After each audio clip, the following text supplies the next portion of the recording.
22 October 1707 মাসখানেক আগেই Spanish সাকসেশনে ফরাসিদের সাথে নৌযুদ্ধে খুব একহাত লড়াই করেছে ব্রিটিশরা। তো সেই সব সেরে ঘরে ফিরছে ব্রিটিশ যুদ্ধজাহাজের এক ফ্লিট জিব্রাল্টার থেকে ইংল্যান্ডে পোর্টসমাউথ।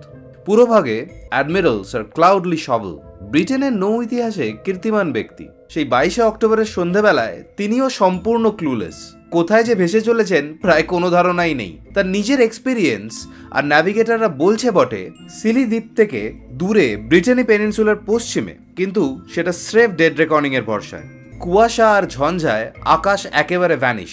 চাঁদ তারা দেখে পজিশন চেক করার কোনো উপায়ই নেই। সবাই ভাবলেন তার একদিনের চেনা রাস্তা, এতগুলো ন্যাভিগেটর, ভুল কি আর হবে?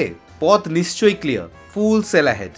সেই রাতেই ফ্লিটের 4টে জাহাজ ইনক্লুডিং শভেলের HMS অ্যাসোসিয়েশন শটান ধাক্কা মারল সিলি দ্বীপেরই পাথরে। মিনিট খানেকের মধ্যে 1002 মানুষ ডেড, শভেল সমেত।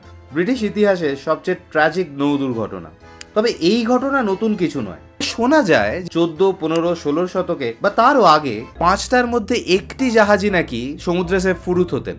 কিন্তু এই যে এত এত জাহাজ কয়েকশো বছর ধরে সমুদ্রে অক্কা পেয়েই চলেছে, এর কারণটা ঠিক কি? ঝড়, ঝঞ্ঝা, উল্টে যাওয়া, বোম্বেটের আক্রমণ এইসব থাকলেও প্রধান ভিলেন কিন্তু সমুদ্রে সঠিক দ্রাঘিমা মাপতে না পারার অক্ষমতা। সেই সময় এই লঙ্গিটিউড প্রবলেম এমন ভয়ানক পরিস্থিতির সৃষ্টি করেছিল যে 1714 সালে কুইন অ্যানের ব্রিটিশ পার্লামেন্ট বাধ্য হলো লঙ্গিটিউড অ্যাক্ট পাস করাতে।